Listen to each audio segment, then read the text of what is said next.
Hello, friends. Lee C. Camp here. You're listening to No Small Endeavor. This is our unabridged interview with Max Lucado. Max Lucado is one of the world's best-selling authors. He has something like 150 million products in print. He's written more than 40, maybe 45, 46, I think he said, adult nonfiction books, along with lots of other commentaries, children's books, and so forth. He's a highly prolific writer who's been very intentional about telling stories well and writing as a lifetime discipline, and a great corpus of published work to show for it. Max and I come from the same background, Christian tribe, if you will, but we'd never met one another, and it was a really delightful time to get to spend with Max. I'm always fascinated to explore what has led someone to focus on the things they focus on, and we got to do that with Max, and I was grateful to get to explore his life and some of the things that have led him to focus on the things that have been so prominent in his work. And then finally, we talked about his newest book called Tame Your Thoughts. So here's our conversation with Max Lucado. Got to sit down with him a good long while, so this unabridged version is a bit longer than a lot of them are. And I hope you enjoy this conversation with Max. Hello, friends. Lee C. Camp here. Last week in Salt Lake City, I met a station manager from a small town who's given her life to serving her community through public radio. Now, because of massive funding cuts, station managers like her are wondering if they may have to turn off the mic for good. Larger stations are slashing budgets too, cutting the very programming that keeps us connected and often inspired. As a podcast listener, you may or may not know that No Small Endeavor is aired weekly on roughly 100 stations throughout the country. And given the current financial crisis for public radio, we at No Small Endeavor want to help. We're extending the time public radio stations can air our show for free, and we are asking you to join us. For as little as $5 a month, you can help keep No Small Endeavor on the air from Anchorage, Alaska to Jacksonville, Florida. Consider making it more, because by doing so, you're helping spread a bit more beauty, truth, and goodness to communities nationwide. Go to nosmallendeavor.com and click Join NSE Plus today. Help keep the airwaves alive with NSE. So the last 2 weeks have been a blur. A conference in Dallas, a few days back in Nashville, out in Utah, where I got a day to myself to hike in the Wasatch Mountains, then a conference in Salt Lake City, then back to Nashville to tape 5 hours of interviews in the next 2 days.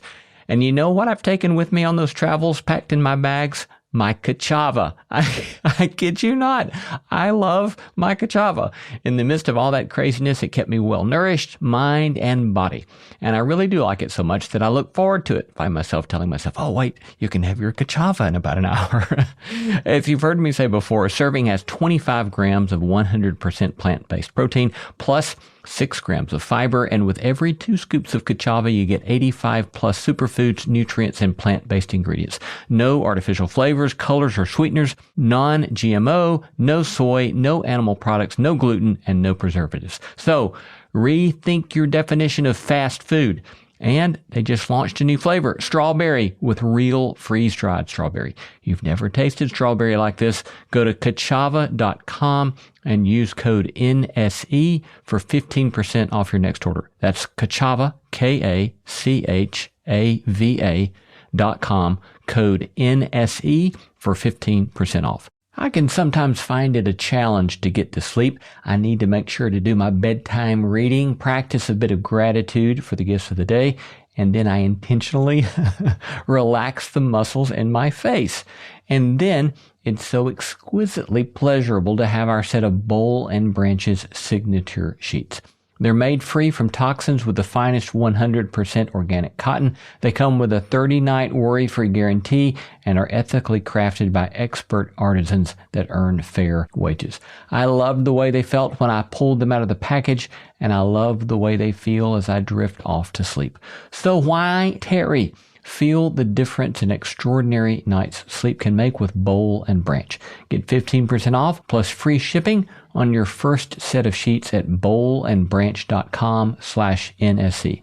That's Bowl and Branch, BOLLAND, branch.com/NSE to save 15% and unlock free shipping. Exclusions apply. Max Lucado has been dubbed America's pastor by Christianity Today, the best preacher in America by Reader's Digest, and the Ted Lasso of pastors by the Dallas Morning News. With more than 150 million products in print, Max Lucado has penned more than 40 works of adult nonfiction, standing alongside dozens and dozens of best-selling children's books, gift books, Bible studies, commentaries, and collections. His books have been published in 56 languages worldwide and regularly appear on bestseller lists, including the New York Times, Publishers Weekly, and USA Today. Welcome, Max. Well, thank you. What a kind introduction. Yeah, well, pleased to have you with us. Thank you. It's good to see you. Yeah, nice to see you. We've known a lot of different people in common through the years, but I think this is our first time to get to meet with one another, so I'm grateful to get to. We know a lot of good folks that we share friendships with. Pleased to get to spend time with you today. Thank you. So thank you. You grew up in a small town in West Texas? I did, yeah. My father was an oil field worker. He was one of 9 kids, and he was raised in West Texas. And all his brothers were able to get jobs with the Santa Fe Railroad and ended up in California.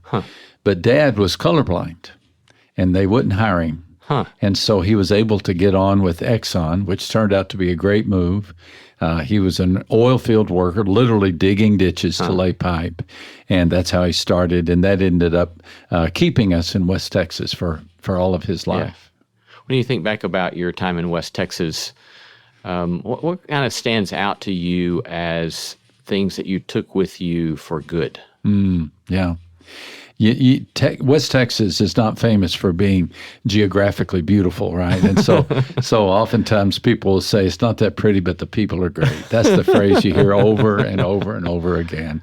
And that's really true. There is a sense of community, I think, among the West Texans, it's a ranching / football / oil area, and football's huge and ranching's big, and a lot of the kids with whom I was raised were rodeoers. A lot of bull riding went on, so the real good, the kind of hardy people, loyal people, and I think what I appreciated most living out there was that they ingrain a work ethic into or you don't make it, because the people in our little town were all blue collar, and we youngsters, teenagers, didn't have a lot. We had plenty, but if we had anything extra, we had to earn it ourselves. So most of us ended up working in the oil fields during the summers and at Christmas break. I hated it at the time, but looking back, it taught me to get myself out of bed early and try to do something constructive. What about your mother? What are things that stand out to you still about great question. Your mother's influence on you? Great question. My mom was a nurse. Both my parents were raised during the Depression. My dad was 40. I shouldn't say they were raised during the Depression. They were born in 1914, 1916, but they got married during the Depression. And that really shaped our lives because they were extremely frugal with everything. And when you ask about my mom, that's what I think of. I can actually remember going with her to the alley behind the grocery store where they had discarded vegetables like tomatoes and lettuce because they deemed them unworthy to put out in the produce section. And she would search through them and see if there wasn't anything good that she could take home for free. And I thought everyone did that, but she was extremely frugal. She'd grown up in a very, very poor home. She battled depression a lot during her life. We didn't know what to call it, but now I do. And Dad, on the other hand, was quite jovial, easygoing. Mom had some pretty wild mood swings, and so we had to learn to navigate that. And they provided for us so well. She worked as a nurse so that all 4 kids, I'm the youngest of 4, could go to college. And so I'm forever grateful for her willingness to work and provide. Yeah. How do you think those mood swings or her own navigating depression, how do you suspect that impacted you as a child? To this day, if my wife takes on a particular tone and I'm 70 years old, to this day. But if she says, my wife says, Max, you forgot to pick up your clothes, that hits a nerve that is raw even all these years later, because my mom was so fastidious. And if we left anything lying around out of place, we could get it. I mean, pretty severely. And so I learned to walk on eggshells around her, and we could all sense when she came home in a particular mood, or she would let us know. She would come home and unleash a bit on us. And so learning to walk around that. And I wish so much that I had known to encourage her to go to get some help, some medicinal help, or some therapeutic help. But that's just something you didn't do back in her day, especially. And so she lived with it, and we learned to live with her. Yeah. But I want to be clear, I love her. Oh, sure. Of course, yeah. When did you begin to have different language, like the language of depression, to frame that childhood experience? Great point. Great question. And for me, that happened when my wife passed through a season of depression. So after I finished seminary, I moved to South America, where we lived for most of the 1980s. And that's when I began writing books. And I didn't realize that the books were doing as well. I was a bit removed from it, moved back to the States in 1988, and was able to get a position at a church in San Antonio, Texas, as the senior pastor. But I started getting all these speaking invitations. And so I thought, well, this is great. I'll go everywhere they ask me to go. It was a lot of fun for me. It wasn't fun for my wife, who at that time we had a 5-year-old, a 3-year-old, and a 1-year-old. And off I would go on a Thursday and get back on Saturday night, and then get up early and preach on Sunday. And I had no clue that she was spiraling. And she was seriously spiraling. And I came in one time, I was about 33 at the time. I came home from a trip, and she was lying on the floor in a fetal position. And she was just undone. She had exhausted. Her tank was beyond empty. I did not know what to do. And by God's great provision, our next door neighbor was a psychiatrist. And I went over and talked to him, and he said, well, I think we can help. And that led then to some good sessions and some learning lessons and some medicinal support. And so that's when I began to understand the language of clinical depression. I'm not a therapist, but I'm fascinated by the whole subject. But I try to be careful and not act like I understand it to the degree that people might assume. But I do think it's a challenging and major issue in our world today. And I came, firsthand with it with my mom. I did not know what was happening with her. But with my wife, we've watched that. And she's done great, by the way. Within a matter of months, her husband was off the road, staying home where he should be. I learned a huge lesson. And she kind of got balanced again. And what would you say out of that experience, in seeing that both with your mother and with your wife? What would be like your, top 3 or 5 considerations for cultivation of good mental health? I do think, in fact, the book we're going to discuss here in just a moment is called Tame Your Thoughts. And it has to do with this whole world of thought management. And I am a pastor, and I've realized that that's really what I'm helping people do. I'm urging them to be careful how they think. And to manage their thoughts in a way that doesn't lead to negative, toxic, quicksand seasons of life, and learning to recognize that. So I would say, first of all, acknowledge that much of mental health is managing thoughts. And then I would say, number 2, try to take inventory of your own thoughts. Is there a certain area that where you find yourself susceptible to a particular type of thought? For some, it might be greed. For some, it might be insecurity. For some, it might be inappropriate thinking about the opposite sex. There is, for all of us a tendency to go a certain direction. And oftentimes this happens when we're tired and we're not paying attention. So I would challenge that person first to, I call it practice picky thinking, but then also identify that particular area where you find yourself. I mentioned the kind of the little secret wound I have from my mom, and it can be triggered. And now I know why it bugs me when I hear that particular tone. And okay, I just got pressed. We all have those hidden bruises in us that tend to get pressed.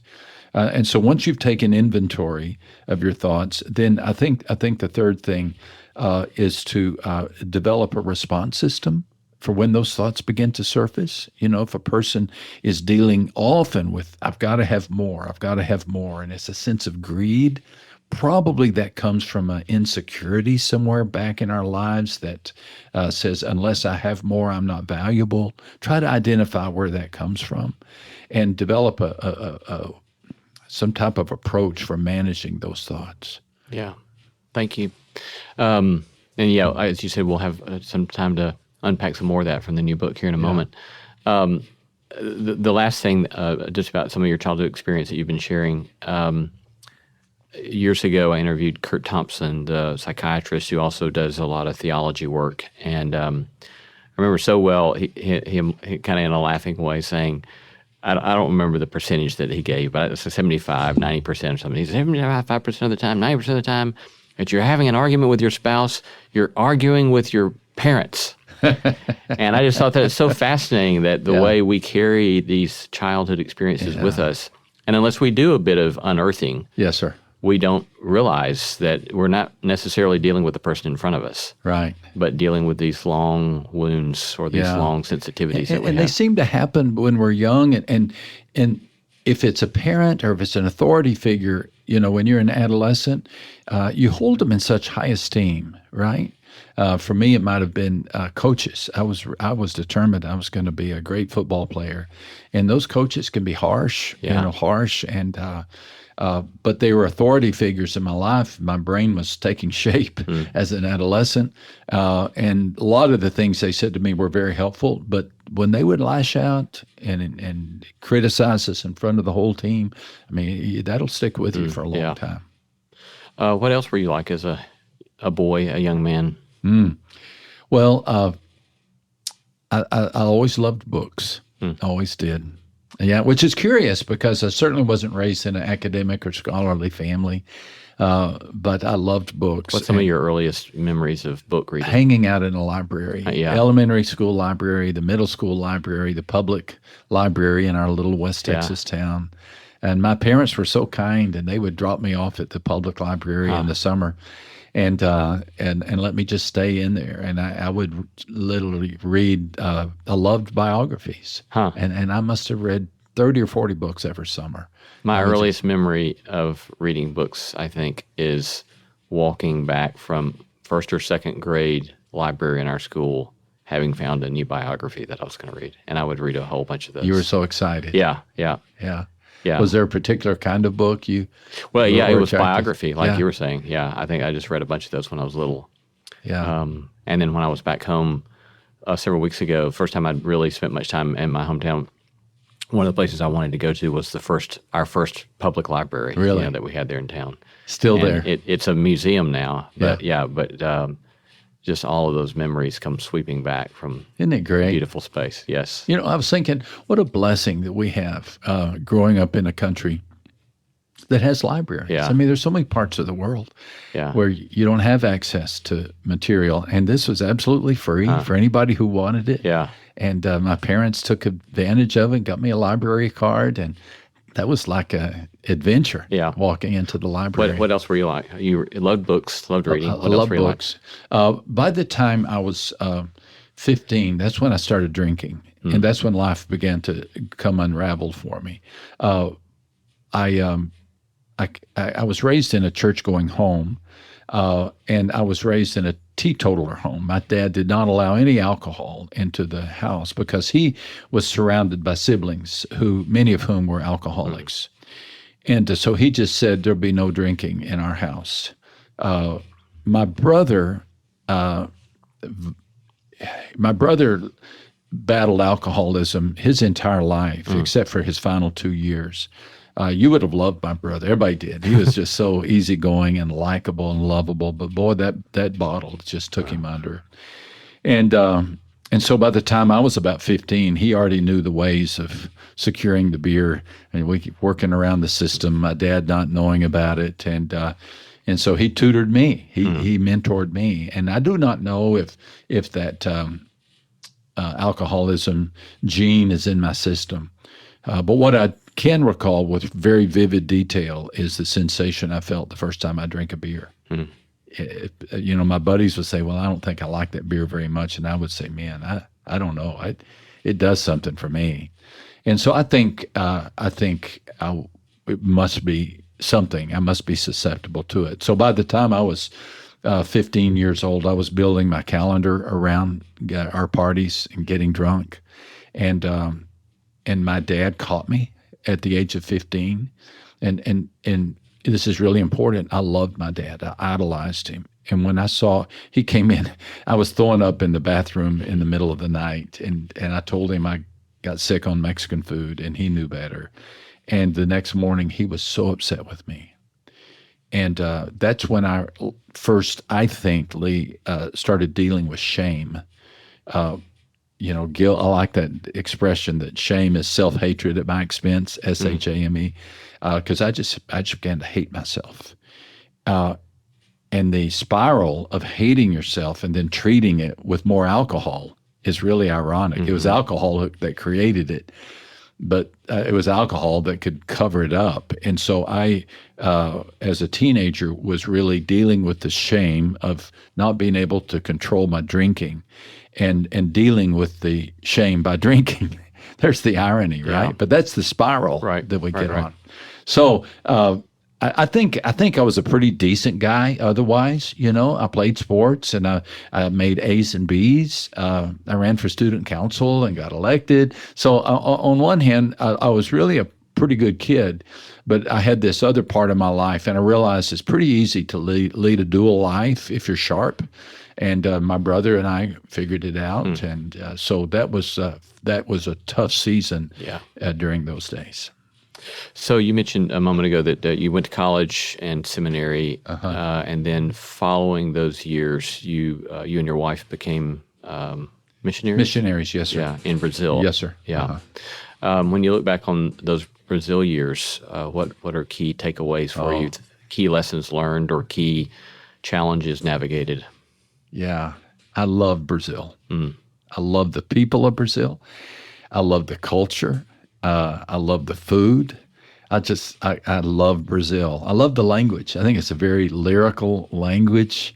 I sometimes catch myself humming "The Girl from Ipanema," in my head. We lived in Rio de Janeiro, and our kids were born in Rio, and I would speak each Sunday at the church. And so I really, for an old West Texas guy, I got pretty proficient in Portuguese. I know my accent was horrible, just horrible. It must have made them laugh.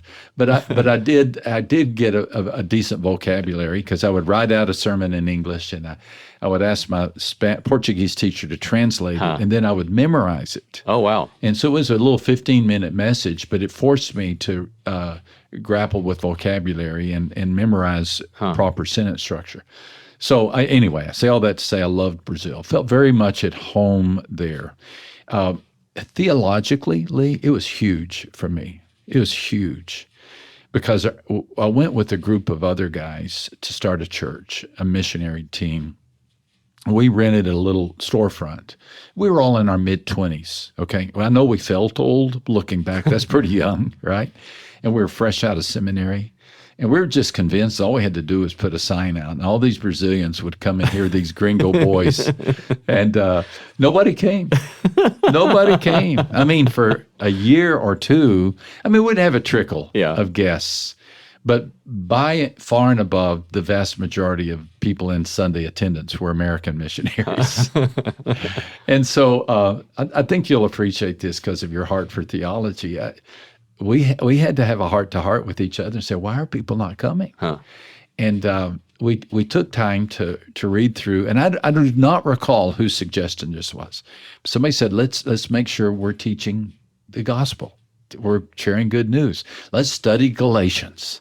And I guess somebody on the team was aware that there was a Galatians controversy, and it would help us to make sure we were teaching what the Apostle Paul taught. And so as we read through Galatians, Lee, we realized that we were teaching a bunch of rules and regulations. We were teaching behavior and not belief. And we were saying, come into our church and let us tell you how to lead a better life. Especially a bunch of gringo kids, right? Who's going to do that? And I'm making it simpler than it really was, but we realized that the death and the burial and the resurrection of Christ is really the great news. It's the great news that the church can share, that God died, sent his son to live on earth to die for our sins, but he rose from the dead as a picture and promise of our resurrection. And I guess we, with our seminary-trained brains, had never quite condensed the gospel down to a couple of phrases. And so we did. And we began to teach that. And we challenged ourselves. We're not going to teach anything other than that. And there's that famous phrase from Paul, I decided to know nothing among you except Christ and him crucified.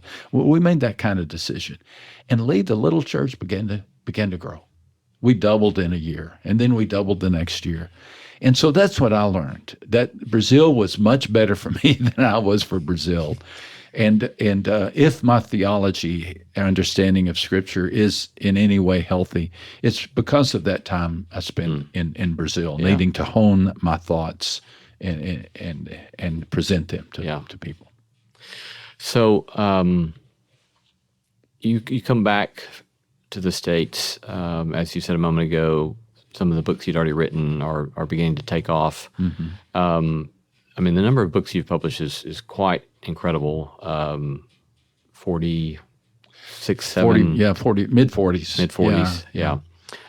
It's easy if you just focus on quantity and don't worry about quality. What is your rhythm of writing? What do your writing habits look like? I love talking about writing, by the way. So tell me if I go too much detail on this, but I'm just fascinated by writing, and you and I both have a lifelong fascination with books. In high school and college, the subject that I loved was English, especially when English was more creative writing and literature than grammar. I could suffer through grammar, but I loved creative writing, and so when I was in seminary, that's when I realized I like writing these papers. Everybody else is complaining, but give me an assignment, on the message of the book of Hebrews. I loved it. And so when we got to South America, I thought, my first year in South America, I really had to focus on learning Portuguese. So I wasn't much used to the little church. And so you can only study a language for several hours a day, and then your brain fries. So I thought, I'm going to try to write a book. And I had a devotional that I had kept of little ideas. And so I wrote these little 2 or 3 paragraph devotionals, and I cobbled together about 70 of them, little 1-page devotionals. And I put it together in a manuscript and sent it out to 15 different publishers. I got 14 rejections, but the 15th one said yes. That was in 1985, I think. It was the very year my first daughter was born, so it's been about 40 years. And that's not a very good book. I'd never recommend it. That first one, it's terrible. I don't even own a copy myself, I don't think. But it did open the door to the publishing world for me. And by the time that book was published, I had an idea for a second book. And I think it was a better book by far, and then a third book. And so by the time I left South America, the writing world, my assignment in the writing world had become clear. And I came to that church in San Antonio with that part of my job description. I met with the leaders of the church, and I said, I think I'm called to write. And so forgive me for taking so long to answer your very good question. So I had to create a rhythm of writing at that point. And I learned that if you put a little extra work on these sermons, they can become book chapters. And so I created every sermon series thinking it was a potential book. So nearly all of my books, including the one we'll talk about here in a minute, have come out of sermons that I've written for our church. And so I'll spend 3 months preparing a sermon series, and then I'll spend 3 or 4 months presenting those sermons, all the time doing, this is all overlapping from prior sermon series. And then I'll take 3 or 4 months and turn it into a book. And so the whole process takes me about a year. Yeah. Yeah. In very specific terms, do you write in the mornings? You write any time of day, or what's that look like? I write on Tuesdays is meeting day, okay? And so I'll meet with anybody about anything, schedule permitting, on Tuesday. But I am very jealous about Monday and Wednesday and Thursday mornings, because that's my study time. And so I dedicate myself. And I'll start around 8 or 8:30 in the morning, and I'll study with a lunch break until mid-afternoon. And when I say study, I'm writing and studying. And I'll do that again on Wednesday, and then I'll do that again on Thursday morning. And I have found that 2.5 days, I can get a good first draft done for the sermon. Now I turn my sermons in several weeks in advance because I share the preaching responsibilities with another pastor. But for many, many years, I was the only pastor. And so my promise to our staff was to have a sermon to them by Thursday afternoon. And so that's why I made Thursday mornings my goal. Yeah. I think one key, just practical key, that I had the same editor for about 40 books, and she's wonderful, and she's retired now. But she would always challenge me to summarize the entire book in one sentence, and that was a great tool. What is the one promise, the big idea for this book? And then she would hold me to it. We're editing each chapter, saying, now, how does this chapter fulfill that promise you've made, that sentence that you've made about the book? And that was an extremely helpful tool. Yeah. At what point did you start writing children's books? Yeah. When I started having kids.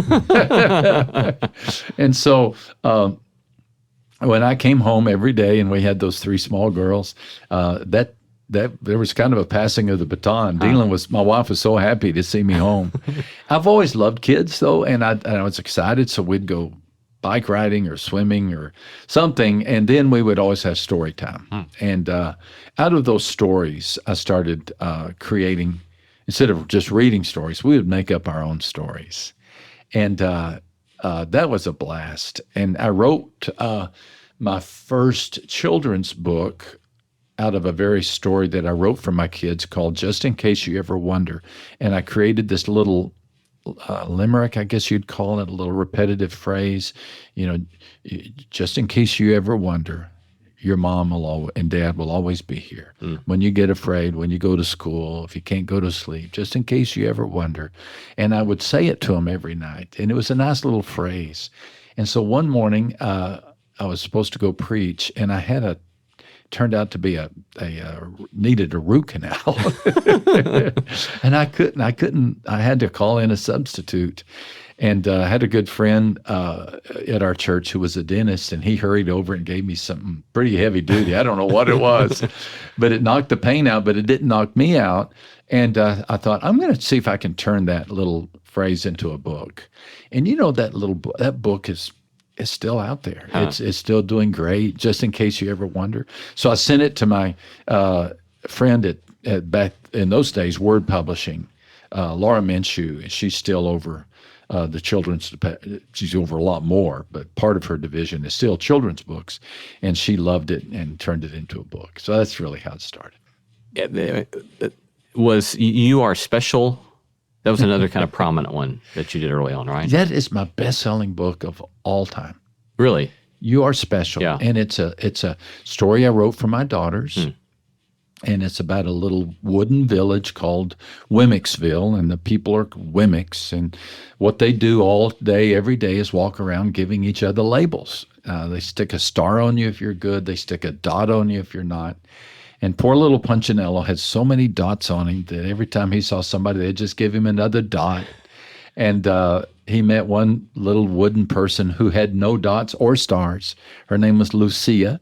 And he asked her how it is that she has no stars or dots. And she said, well, every day I go see the maker. I go to Eli. And I go meet him, and I let him talk to me. And he said, I want to do that. So off he goes. And when he meets Eli, one of his dots falls to the ground. It's a real simple story. But I think it gains traction in this world in which everybody is comparing and grading and competing with one another. And so that little book, it's a part of the curriculum in China. Yeah. Because Really? it's not a overtly scriptural book, right? I don't mention God in the book. I do have a symbol for God. So it can translate into a variety of cultures that might not appreciate a book otherwise. And so it's fun. It's a fun book. So let me armchair psychologize just a moment. Yes, sir. And see how you react. And this is just occurring to me. So I hear you share, you've got this 15-year-old experience in which you began to deal with, realize your own shame or experience shame. Yeah.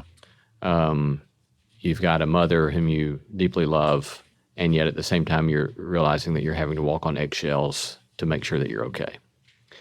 You're in Brazil, and you realize that you're proclaiming some sort of message that says you've got to be A, B, and C, and you realize that's not going to work.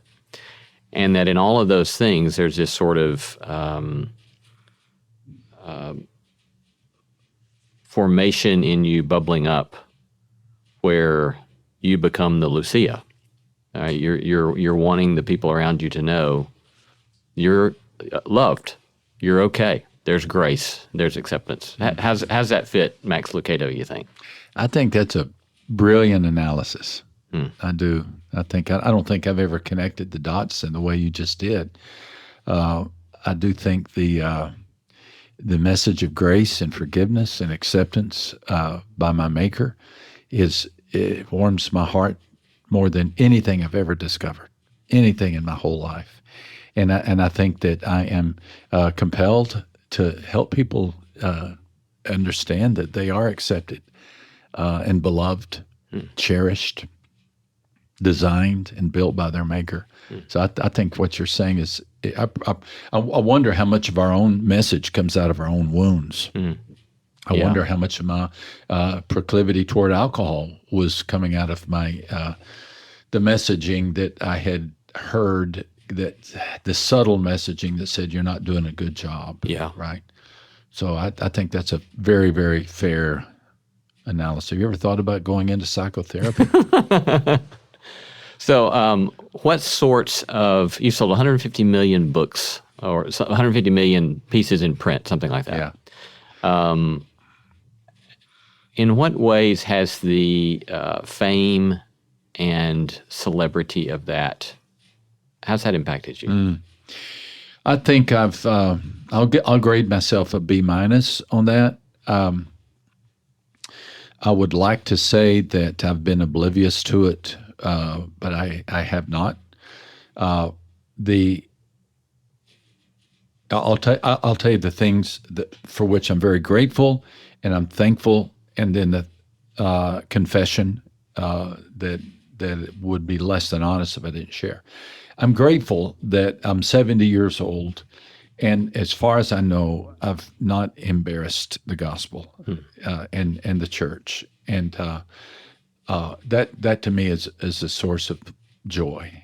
I thank the Lord for that, because there's so many of my colleagues who have, in a public way, whether it be through financial or sexual scandal, brought embarrassment to the gospel, and that would just, Leah, that would devastate me. It would just devastate me.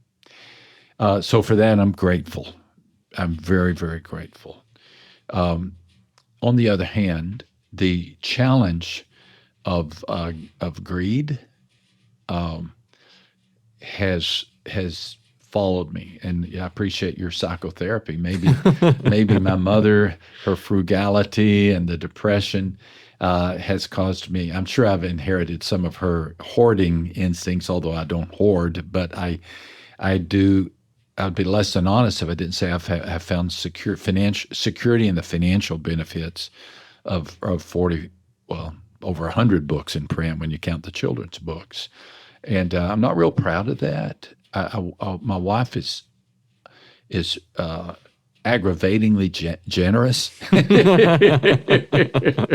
She's always giving. I say, honey, maybe we ought to hold on to that. You never know what's going to happen, And so that's been a struggle. There was one time, Lee, that I signed a 5-book deal because the offer was just so too hard to turn down. And I regretted it the minute I signed it because I knew I did it for the wrong reasons. And I repented for that. I wrote the 5 books, but now I just do book to book, one book deal at a time. So the good news, I'm grateful. I don't think I've caused any embarrassment to the church through a scandal. The less than good news is that I have struggled some. Yeah. But I have struggled, period, with this stuff. Yeah.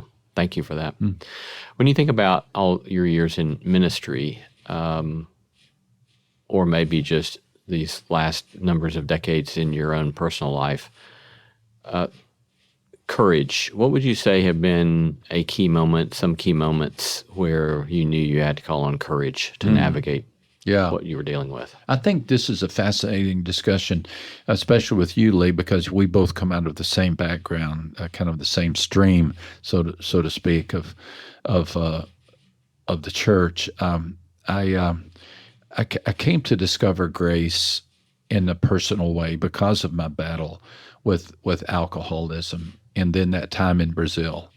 And so grace became personal for me, but then it became public for me. Personal in the sense that I had to trust that God would forgive me and that He has a heavenly destination for me in spite of me, not because of me. And then learning to share that and convey that in South America was truly important. So when I came back to the States, I found myself in a heritage that had not really majored in grace. It was more what we do for God and less what God does for us. And as I began to teach through specifically the book of Romans and discovered even greater levels of grace, I found myself speaking those messages to a church that had never heard that before, never heard it. And I began to get pressure to, how far are you going with this? Are you really saying this? And it was a bit controversial. And by now I'm in my mid-30s, maybe my second year at the church, and I wrote a book called In the Grip of Grace. And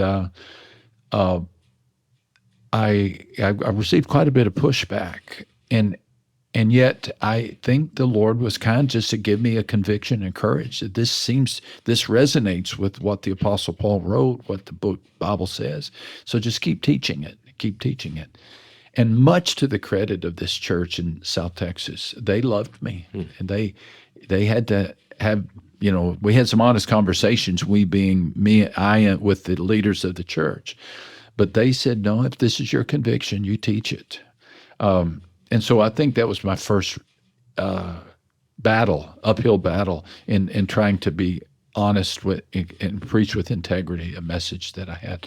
Many churches did not like it, and I was, taken off the list, so to speak, and that was okay. I really didn't struggle with that. I felt like I was doing what I was called to do. Yeah. It has been so delightful to see more and more listeners like you sign up for NSC Plus.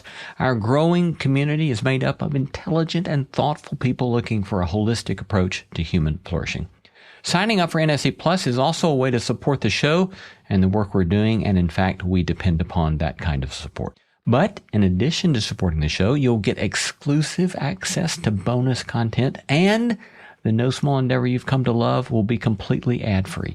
In fact, you won't even hear ads like this one. So go to nosmallendeavor.com and click Join NSC Plus to become a member of our community today. Join for as little as $5 a month. Again, go to nosmallendeavor.com, click on that red button that says Join NSC Plus to become a member today. This episode is brought to you by Nespresso and Samra Origins by the Weekend Coffee Collection. Introducing Samra Origins. My collaboration with Nespresso is a connection to my roots, to my mother, Samra. Coffee that hits the right notes. It transports you. Crafted with unique notes and bold, soaring flavors.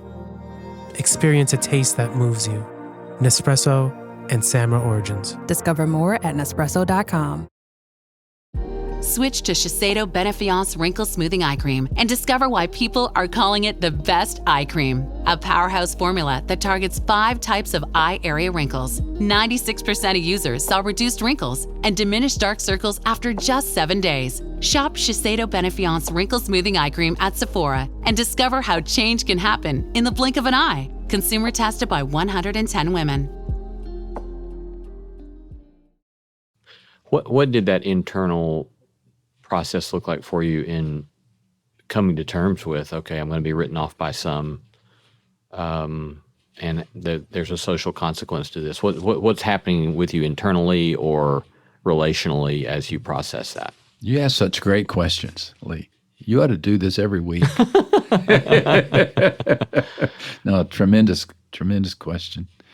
Everybody wants to be accepted. Everybody wants to be loved. I was canceled back before we called it cancel culture. I had some speaking invitations that they reneged on when they read what I wrote and took that invitation back. And so that was offense. I found myself a bit offended. I never felt, though, like I needed to adapt the message to fit the audience. And I'm not saying that because I was so bold or courageous. It was just not a consideration. And I do think that had my local church pressed back on me, I would have thought, well, maybe I'm off base here. But when I saw the message of grace and the way it changed people's lives, literally, just really changed, that set them free from guilt and shame, and the forgiveness and the joy of not trying to live a life to impress God, but knowing that God's already loved us and impressed with us. I saw what the gospel can do, and so I didn't feel any hesitation to press forward. And it didn't. So what if I don't get an invitation to speak at a men's retreat in Arkansas? That's okay. Thank you for that. So let me turn to a kind of second major consideration I like to talk about for at least a little bit, and that is I was struck by an opening line from a story by NPR, National Public Radio, that opened with this, quote, Pastor Max Lucado is a prominent evangelical pastor and a prolific best-selling writer who almost never writes about politics, end quote. And so I would like to talk about the challenges behind, quote, not talking about politics, end quote. In 2020, we have the murder of George Floyd and then all sorts of demonstrations around Black Lives Matter. And my understanding from the San Antonio report recounts that at one local gathering in San Antonio, apparently there were, maybe if I remember correctly, 3,000 people there. Yeah. It reads, quote, prominent local pastor and author Max Lucado got down on his knees Sunday in San Antonio to beg forgiveness for his and his white ancestors' acts of racism and inaction. And then they quote you. I am sorry that I've been silent. I am sorry that my head has been buried in the sand. My brothers and sisters are hurting, and I am sorry. I have made them to feel less than. I did not help. I did not hear. I did not see. I did not understand, end quote. This seems to be another kind of significant moment where you're coming to terms with the fact that there's potential dangers in saying we're not going to talk about politics. So any commentary on that of how you see that being important at that moment? Yeah, 2020, again, right in the middle of the COVID and then the explosion with the George Floyd murders.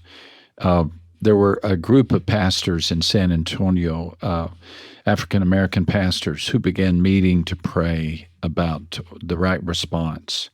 And they sent the invitation out to all pastors to come and pray with them. And and only 2 or 3 of us came. I went to that luncheon.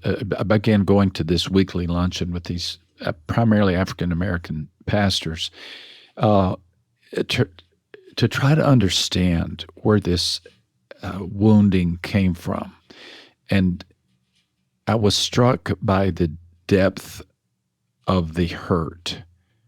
Let me illustrate it like this. One pastor in particular turned to me. It was during an open mic time, right? But there are only 3 white guys there and 18 or 19 African-American pastors. And one of them turned to me in that public gathering, and he said, do you have any idea what it's like to be a middle schooler in a classroom and studying American history and opening the history book to see a picture of the back of a slave where the whip has left a spider web of scars. And while the rest of the class says, that's part of history, I have to say, that's my ancestry. Why did they do that to my ancestors? And that was the moment for me, Lee. And that's why when I prayed that prayer, I said, I think I've had my head in the sand. Never dawned on me that a person might have that visceral reaction to that picture as a middle schooler or junior high kid in a history book. And I realized, yeah, I think I've spent decades being unaware. And that was, I can't say that I have become, well, I will say this. We did then host a citywide gathering, a prayer gathering. And I invited that particular, it was during COVID, so it was outdoors, everybody sitting in their cars wearing masks. And we had a platform and we had a speaker system set up. But I invited that pastor, and I prayed with him there, and I asked him for forgiveness. Now, many of your listeners might think this is a bit odd, but I believe in spiritual warfare, and I believe that there is an ancestry of hurt that gets passed down from generation to another. And so when I apologized, there's not a time in my life that I've taken a whip to a person, ever. But if I could somehow break that chain spiritually, maybe a demonic presence, by praying and publicly announcing, I'm sorry, from my ancestry to your ancestry, I'm so sorry, then I'll do it. I'll do it. Because what that person has inherited and what they're carrying is heavy in their life. And at least I can do is acknowledge and own that my ancestry contributed to your slavery. So I'm reminded, listening to you tell those stories, I recently interviewed a very prominent social media influencer who does a lot on government. And the 2 things come up that I want to get your reaction to. One was that she said at one point, she was talking about how she tries to be nonpartisan but not neutral. And that she doesn't want to she doesn't believe that any one party has all the solutions, but that doesn't mean she must not speak out about various things that either party has to say. And she said at one point that neutrality favors the oppressor, and that by not speaking out about matters, we make space for the oppressor. Do you agree with that?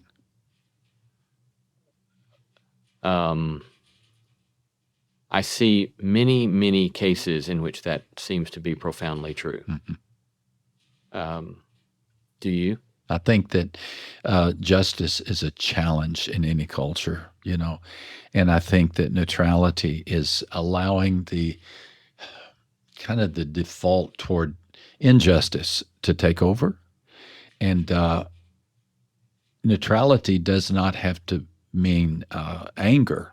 It can just be that deep-seated conviction that we have that the world can truly be a better place, and that part of being a good neighbor is listening and understanding and not diminishing. You read the prayer that I prayed that day, and thanks for bringing that up. I haven't thought about this moment in many years, but that phrase, less than, the fellow who shared that story with me about seeing the middle school textbook, and he said, all my life, I have been made to feel less than, less than. And this guy, by the way, this guy has 2 master's degrees. This guy flew fighter jets in the Air Force. And so here's a very accomplished African-American leader, and who chose later in his life to become a pastor. And so he's accomplished things that I'll never dream of. But even so, he said, I still feel and I live with this sense of less than, which is tragic, heartbreaking. And so praying into that, I felt like was an appropriate thing to do. So just a couple more things on this topic, if I may. This guest that I was interviewing that I alluded to a moment ago, another thing that she shared was that she's a Christian, and we talked about her being a Christian, but she talked about how her experience, she's become such a phenomenon on social media that she gets just thousands of messages daily.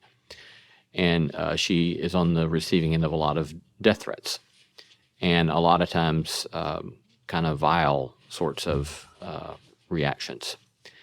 And she said that her experience by and large is that those sorts of vilification, vile, profane language, and death threats, she said, doesn't come from secularists. It doesn't come from Catholics by and large. It doesn't come from mainline I don't Protestants. like where this is going. It comes from evangelicals. Yeah, I know. And she said, and then she said this, it comes from evangelicals who often like to show on their social media profile publicly that they are believers. What's your reaction to that, or what's your thoughts on that? The religion of the day of Christ is what nailed him to the cross, right? It was the superiority. We call it Pharisaism. They were the Pharisees, and they elevated themselves over. They positioned themselves as the moral police in the days of Christ. And when Christ did not kowtow to their understanding of what the religion should be doing, when Christ, forgave the woman caught in the act of adultery, when Christ hung out with, tax collectors and sinners, they hated that about him. And I think religiosity is a form of superiority in which we position ourselves over a culture in the name of God. And I think that's what nailed Christ to the cross. And I think that is something that we as believers have to be on that we have to be on guard about. But I don't know how well we succeed. Your new book. Okay. You got a new book. Surprise, surprise. Yeah. I was delighted to see this because I think that your book seems to be around what I would call the good news of neuroplasticity. Is that fair? That is. Yeah. That is. That's a great word, isn't Yeah, it? it's a great word. So what got you into writing and thinking about thinking? Well, you serve on a college campus, and you see the statistics that adolescents are battling anxiety and depression to a degree, seems like any other time since we've been measuring this. My book quotes a statistic that says 42% of adolescents would say they live under a pervasive cloud of dread or anxiety. That's terrible, isn't it? 4 out of 10. Heavy. Yeah, very heavy. And 22% have contemplated suicide in the 6 months prior to the survey, which is just tragic. I just happened to be reading that article one day as I was sitting in a fast food place, and in walked about 10 or 12 college-age kids. And I thought about that statistic, 4 out of 10, 2 out of 10, 4 out of 10 dealing with anxiety and depression. 2 out of 10 having contemplated suicide. And I thought, these kids, look at them. That means that 4 out of 10 of those, they're carrying much more than their backpacks. They're carrying a real heaviness.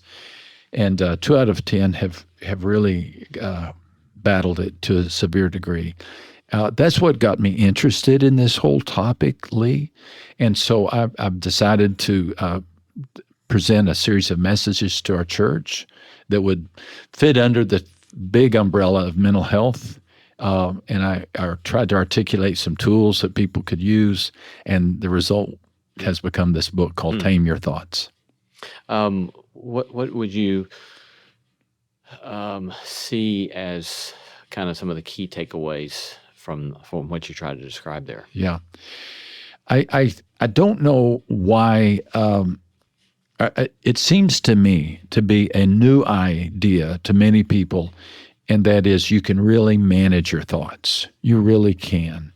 As I've communicated or had conversations with people about this particular topic, there is a sense in which when I say, well, just try to practice picky thinking. That's my favorite phrase.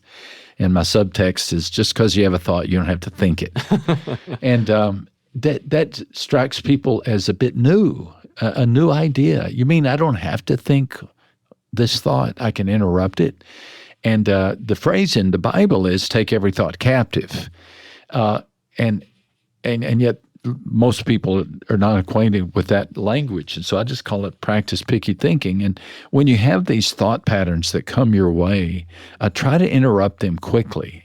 Your brain is a bit, like the sit room at the White House. It's where you got to have protect any outside influence, and so that healthy and good decisions can be made. And so this whole idea of practicing picky thinking is one of my favorite topics. Yeah. I mean, I do that we have discussed this topic with a lot of different guests from a lot of different angles on No Small Endeavor. But it does seem to me that this capacity that we have to observe ourselves thinking is something like a superpower that we just have so little paid attention to. And it's remarkable that I can really begin to say, oh, my mind is giving a lot of attention to X.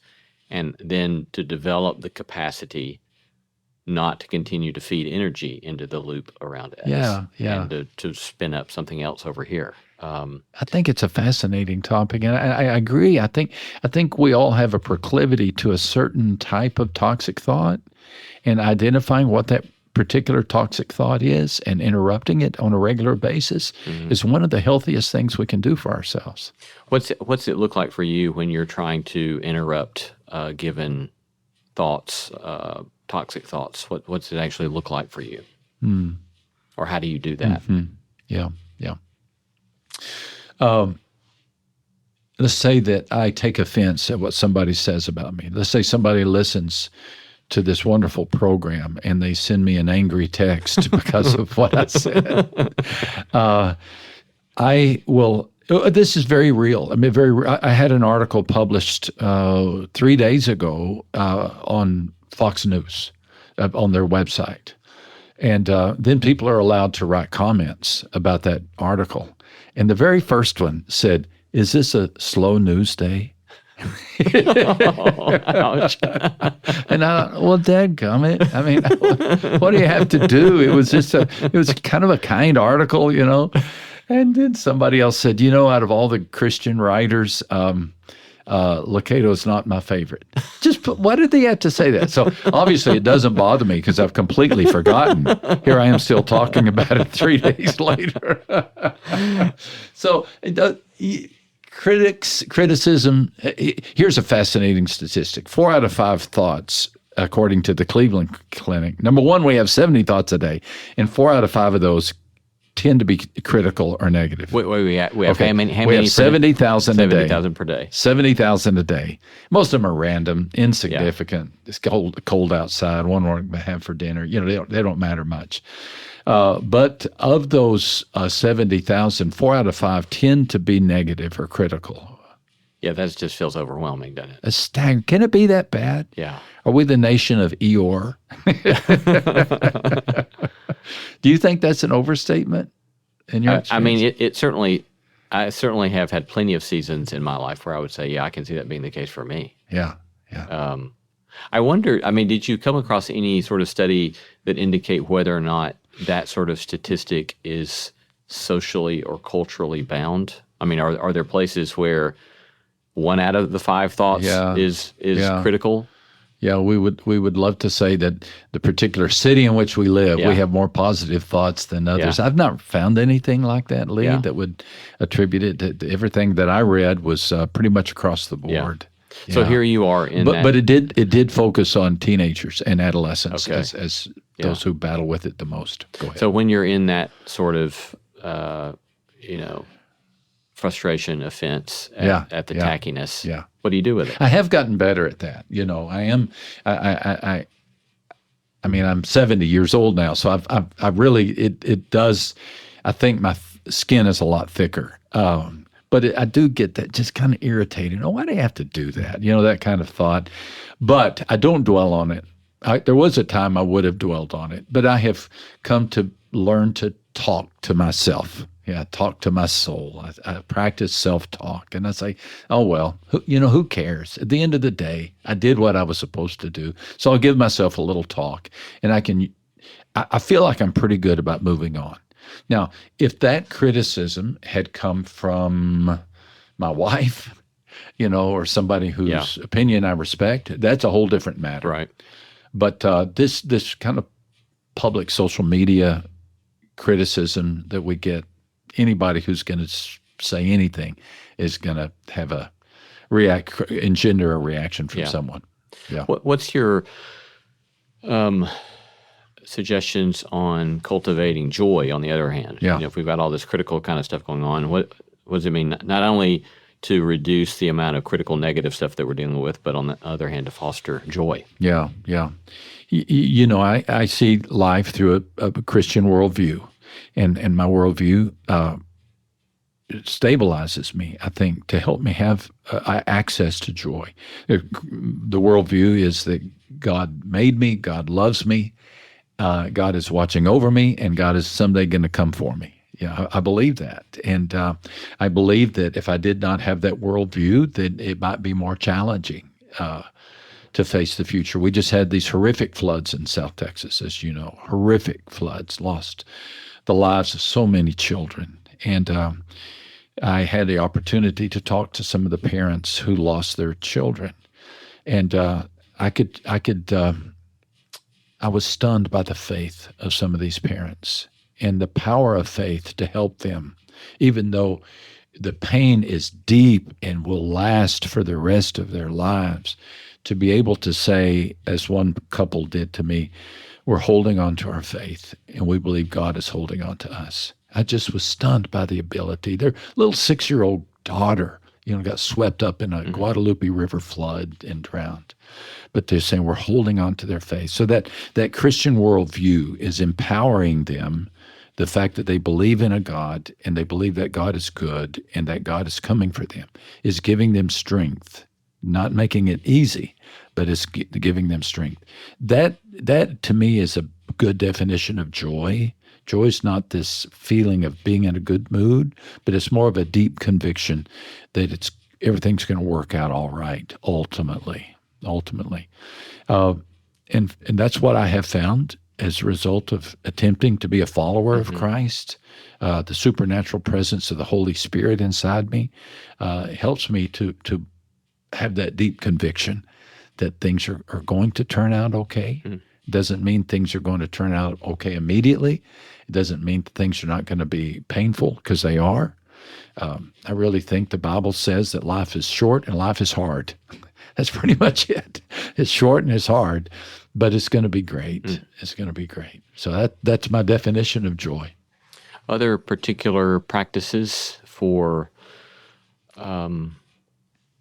that practicing the picky thinking, redirecting, how else might you suggest that folks specifically lean into that? Some time ago, I developed this little tool, and it's certainly not original with me, but the way I say it might come across as unique. I call it UFO.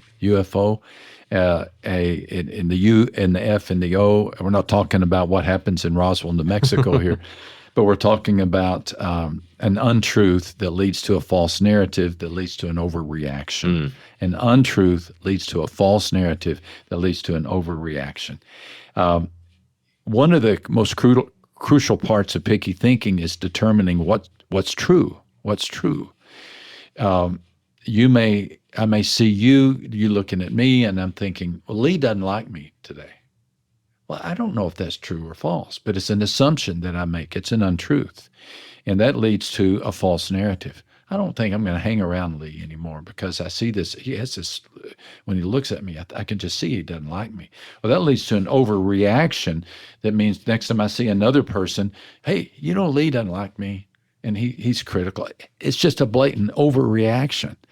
As a young pastor, I was always dealing with people's overreactions, right? Their angry outbursts, their addiction to chemicals, their mistreatment of people. Now I've come to see that rather than always deal with behavior, why don't you back it up river a bit and try to find the belief that's creating that behavior?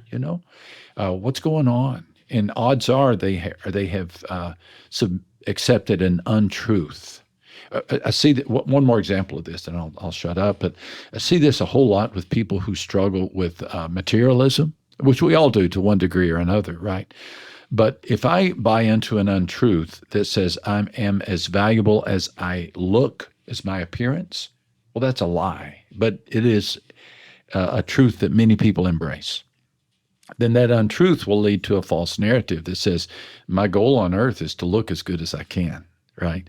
So I'm going to buy clothing. I'm going to do things to my body to make it bigger or smaller, whatever I need to do to be acceptable. That will lead then to the overreaction of maybe going into debt, charging too much with my credit card, doing things to my body that hurt my body, obsessing myself with particular fashions. And so rather than deal just with that overreaction, let's go back to the very beginning and find what is the untruth that you're listening to. And in this case, we could change that untruth into a truth. You're loved by God. You're cherished by God. So the right narrative for your life is no matter how I appear, I still matter. And that can lead to a healthy reaction and a healthier outlook on life. Yeah. UFO. UFO. Clever, huh? Yeah. Picky thinking, identify the UFOs. Yeah. There's one more in the toolkit. One more. And that one's called uproot and replant. Okay. I'm all about metaphors, right? Yes. So I tell the story in the book about at the age of 12, my dad put me in charge of the lawn one summer. Too young to get a job, but I could be in charge of cutting the grass. But we had grass burrs everywhere. Grass burrs. That's what we call them in West Texas, stickers. Oh, yeah. They grow on a stalk, and you can literally tomahawk people with them because they're about 6 inches tall, and they're a bunch of cluster of stickers. Wicked little weeds. Yeah. You never want to fall into a patch of grass burrs when you're playing baseball. And so Dad wanted me to get rid of them. And so I got the lawnmower, and I cut them down. And then they were back a week later, and he realized, I don't think I've taught you, son, how to do this. And so he got a garden spade and got me a garden spade, and out we went, spent the better part of a Saturday digging them out one by one. I think our minds are a bit like that lawn, and we get these stickers that grow up, and we have to get this serious about extracting them. So I call that uproot. Now, that's not novel. I mean, there's so many different lines of thought to talk about emptying your mind. Unique, I think more unique to the Christian approach would be that we really try to practice replanting. Instead of just emptying our mind and being void of thought, we want to extract the negative thought, but replace it with truth. And here's where scriptures are really helpful. As we embrace Scripture as God's Word to help us, I can extract that thought that says I'm not worth anything, and I can replant, and I can meditate on particular scriptures that might say nothing can separate us from the love of God, and just say that. It becomes my mantra over and over all day long. And so the healthy thinker is constantly saying, I'm not going to think that because that's going to lead to an overreaction. I'm going to uproot that, and I'm going to replant with a particular passage or teaching or concept that will help me. Which any particular mantras there that you regularly find yourself going back to? Again, you ask great questions. Yes, I do. My particular, I have a variety of toxic thought patterns that will come at me. But one is I tend to assume the worst before believing in the best. I just think, oh man, I bet that flight's going to be late today, or I bet that review of the book is going to be negative. So it must have been a slow news day. I make my list of authors. Lucado's not my favorite, but I'm over that. I've moved on. I don't even think about that anymore. So I'm aware, though, Lee, that I tend to assume something bad is going to happen. Maybe you could psychoanalyze that too, So I have learned that there are 2 or 3 go-to verses that really help me. One's from Genesis 50:20, the great words of Joseph. What was intended for evil, God used for good. And I say that to myself because I do think there is an evil force on the planet, and he does intend to hurt us. But God can take that and turn it into something good. And then the great Romans 8:28, all things work together for good for those who love him and are called according to his purpose. So on my good days, if you could hear my mind, I am stating those passages as I'm in between appointments, as I'm driving, I'm listening, and I'm talking to myself using that truth, because I have found if I can plant that seed of truth, it'll result in a fruit that is, well, it won't be a grass burr. You didn't have grass burrs in Alabama? I see them very clearly in my mind, and I don't know that if I remember them from Alabama or my own time in West Texas. But I definitely, you don't forget them once you've encountered them. Once they've stuck to you, you don't forget them. That's right. Any last closing encouragement for, let's imagine somebody is thinking, yeah, I've got that toxic thinking. Any last bit of encouragement of how they might take a first step forward? Well, I do think the way our brains are made, we use that word neuroplasticity. It just tells us that our brains are not chunks of concrete, but they're more like malleable putty that can really change. They truly can change.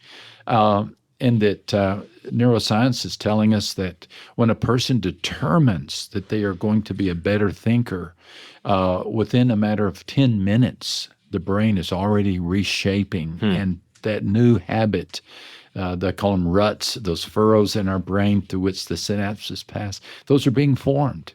And so I find that so encouraging. I don't have to have the same outlet. I talked about my wife and her battle with depression. It took several months, and she still has to keep an eye out, but she knows the signs. She can tell when she's about to slide into a dark time. And so she takes initiative. She watches out. She'll get better rest. She'll reach out to some friends. What she's doing, she's protecting her mind, and she knows her proclivity. I know my proclivities, and there's probably a few I haven't confessed yet. But I'm very encouraged that, and I'm very confident, and I'll close with this, very confident to tell people, you don't have to be the same person tomorrow that you are today. You don't have to be. And this is a promise that comes from the Bible. But even if you disregard the Bible, if you have a whole different worldview, don't give up on yourself. Just keep believing that good can happen, and I believe it will.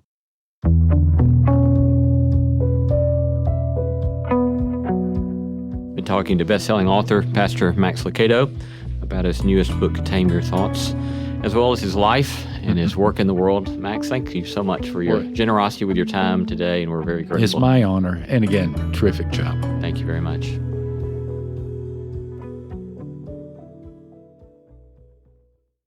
Does it ever feel like you're a marketing professional just speaking into the void?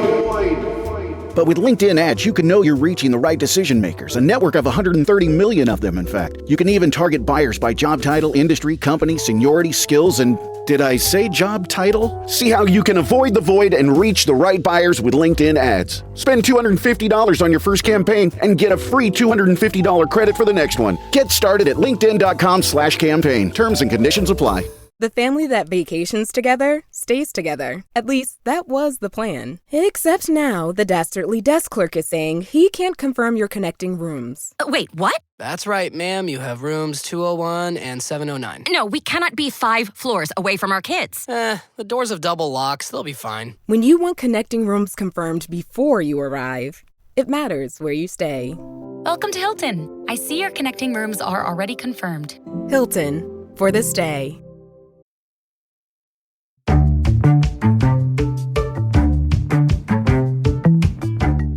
Our thanks to all the stellar team that makes this show possible. Christy Bragg, Jacob Lewis, Carriet Harmon, Jason Cheesley, Sophie Byard, Kate Hayes, Mary Evelyn Brown, and Audrey Griffith. Our theme song was composed by Tim Lauer. Thanks for listening, and let's keep exploring what it means to live a good life together. No Small Endeavor is a production of Tokens Media, LLC, and Great Feeling Studio.